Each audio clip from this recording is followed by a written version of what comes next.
I would rather have been fat than what happened to me in my senior year of high school. I remember it like it was yesterday. It was a warm spring's night in mid-March, just a few days before my 17th birthday. I was taking a shower after soccer practice when I noticed something very unusual. As I rinsed the shampoo from my flowing brown hair, something didn't feel right. I opened my eyes and I was shocked by the amount of hair that was in my hand. I couldn't believe it. What was happening? The next morning, I woke up to a pillow full of hair. Now I was starting to worry. I was afraid to even run my hands through my hair, and as I carefully coiffed my morning dew, I noticed a quarter-sized bald patch appearing just above my left ear. This wasn't normal. I was healthy, or at least I thought, and hadn't been subject to any major recent stress. I couldn't figure it out, and neither could the doctors. In just a few short weeks, all the hair on my head was gone. So too were my eyelashes, eyebrows, and all of the hair on my body. After finally seeing my immunologist, I was diagnosed with an autoimmune disorder called alopecia, in which the immune system attacks the hair follicles. Thankfully, it wasn't my muscles or nervous system that was being attacked. And at the time, I had no idea why my immune system went haywire and attacked me. My mom even took me to doctor after doctor only to be told that there was nothing we could do other than inject cortisone into my head. No thank you. We also went to a Chinese medicine doctor who prepared a nasty tasting concoction of barks, bitters, and who knows what else for me to take. I tried lotions, acupuncture, and scalp massages. Still nothing worked. None of these professionals ever hinted at the fact that maybe, just maybe, my diet was at the root of this problem. You see, my diet from childhood all the way through adolescence consisted of breads, cereals, dairy, pasta, and processed foods.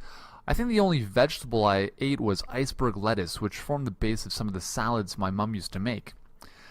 But no one, not even me, ever clued into the fact that these very foods may have been the original cause of my condition. But what happened next was probably even worse. I had to go back to school looking like a completely different person. What would people think? Would I be made fun of? Would they laugh and point at me? I was scared. Walking through the halls of my high school, I could not ignore the way people looked at me. It was as if I had some kind of disease or something. I felt like an outcast, and I became more self-conscious and even paranoid that people were constantly talking about me behind my back. I lost my confidence, and I didn't feel like the same full-of-life person anymore. I was a shadow of my true self.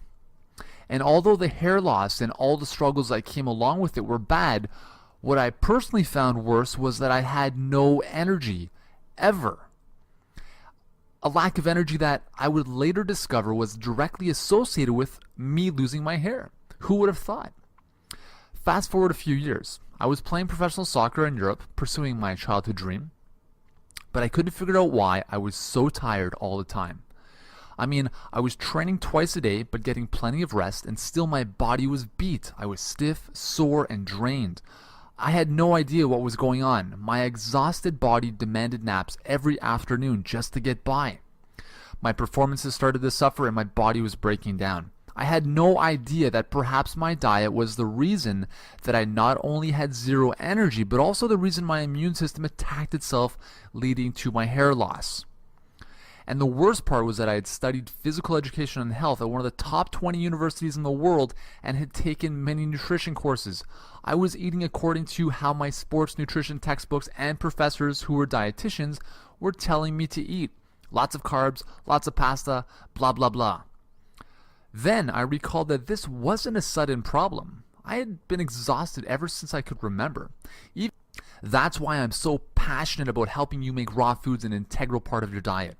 And I want to help you do so without the struggles and frustrations that I endured and that you probably have as well. But enough about me. Let's get back to the reason you're really here.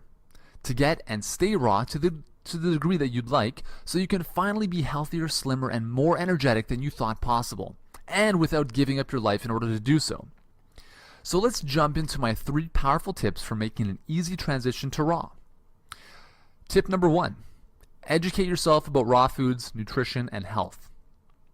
First and foremost, you don't know what you don't know. Therefore, if you want amazing health, you need to educate yourself about your health and the most sustainable ways of improving it. That includes learning about the power of raw foods and the amazing healing benefits they provide thanks to their food enzymes, alkalizing minerals, phytonutrients, life force, and more. When you learn how a particular food interacts with your body, you can never go back to not knowing that information. Let me give you an example. Have a look at this Kirlian photograph, a type of photography that allows us to see the life force of living organisms, food being one of them, of organic broccoli in this case that has been steamed for just 2 minutes. Now compare that to this image of raw organic broccoli. A little different, aren't they? Considering that we are energetic beings, which one do you think will energize and nourish you to a greater extent? I think the answer is obvious. You get the internet's number one ranked life-transforming raw food diet program according to clickbank.com for just $47. But only when you download your copy right now.